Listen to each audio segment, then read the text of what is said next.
வரஹ்மத்துல்லாஹி வபரகாத்துஹு.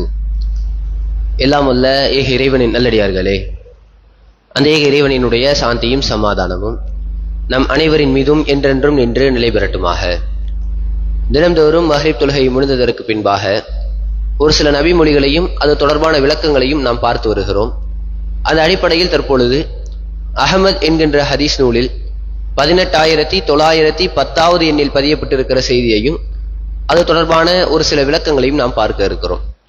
இந்த செய்தி ஹுதைபியா உடன்படிக்கை தொடர்பான ஒரு செய்தி. இன்ஷா அல்லாஹ் இந்த நாளிலிருந்து தொடர்ச்சியாக மஹ்ரிப் தொழுகைக்கு பின்பாக ஹதீஸினுடைய விளக்கத்தில் ஹுதைபியா உடன்படிக்கை எவ்வாறு ஆரம்பித்தது, அந்த ஹுதைபியா உடன்படிக்கைக்கான நோக்கம் என்ன, அது எத்தனை நாட்கள் வரைக்கும் அந்த ஹுதைபியா உடன்படிக்கை கடைபிடிக்கப்பட்டது, இறுதியில் எவ்வாறு அந்த ஹுதைபியா உடன்படிக்கை முடிவடையப்பட்டது என்பதை எல்லாம் இன்ஷா அல்லாஹ் தொடராக நாம் பார்க்க இருக்கிறோம். இந்த ஹுதைபியா உடன்படிக்கை எந்த வருஷம் நடந்துச்சுன்னு தெரியுமா? ஹிஜ்ரி எந்த ஆண்டில் ஹுதைபியா உடன்படிக்கை நடைபெற்றது? ஹிஜ்ரி 6 ஹுதைபியா உடன்படிக்கை நடைபெறுகிறது. உண்மையிலேயே நபிகள் நாயகம் ஸல்லல்லாஹு அலைஹி வஸல்லம் அவர்கள் மதீனாவிலிருந்து கிளம்புகிறார்கள்.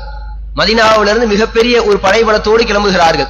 எந்த அளவுக்கு படை இருந்துச்சுன்னா, புகாரியில பதியப்பட்டிருக்கிற செய்தியில கிட்டத்தட்ட 1400 பேர் கொண்ட ஒரு மிகப்பெரிய ஒரு படையோடு ரசூலுல்லாஹ் கிளம்புனாங்க.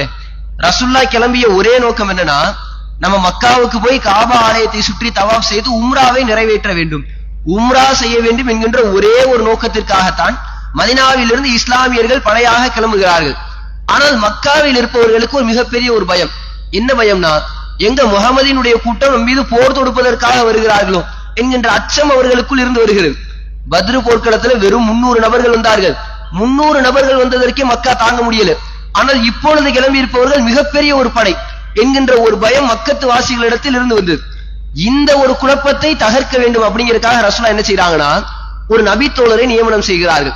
ஒரு நபித்தோழரை நியமிச்சு, நீங்க இங்க இருந்து மக்காவுக்கு போங்க, ஒரு தூதுவனாக போயிட்டு அவங்கள்ட்ட என்ன சொல்லணும்னா, இஸ்லாமியர்கள் வருகிறார்கள், மதீனாவில இருந்து போர் தொடுப்பதற்காக வரல, அல்லாஹ்வினுடைய ஆலயத்தை தவாப் செய்து உம்ராவை நிறைவேற்றுவதற்காக வருகிறார்கள், இந்த தகவலை மக்காவாசிகள்கிட்ட சொல்ல வேண்டும் என்று ஒரு நபித்தோழரை நபிகளார் நியமனம் செய்கிறார்கள்.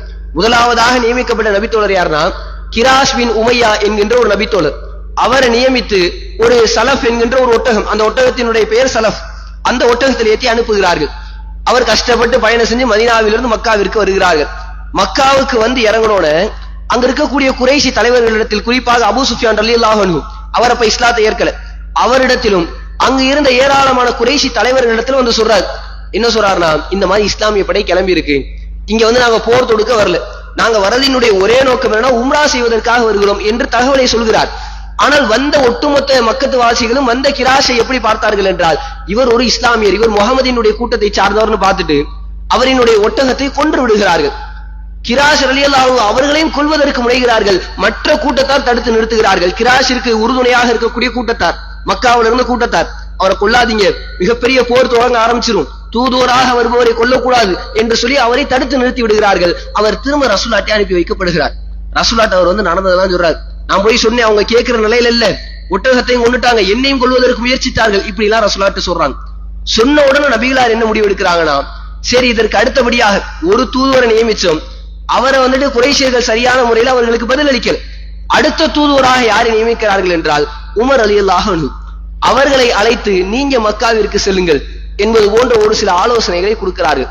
இதற்கு பின்பு உமர் ரலியல்லாஹு அன்ஹு அவர்கள் சென்றார்களா அல்லது வேறு எந்த நபித்தோழர் சென்று இது போன்ற இஸ்லாமியர்கள் வரக்கூடிய செய்தி குறைஷியர்களிடத்தில் தெரிவித்து பிறகு எவ்வாறு இது ஹுதைபியா உடன்படிக்கை ஆனது என்கின்ற தகவலை எல்லாம் இன்ஷா அல்லாஹ் வரக்கூடிய தினங்களில் பார்ப்போம்.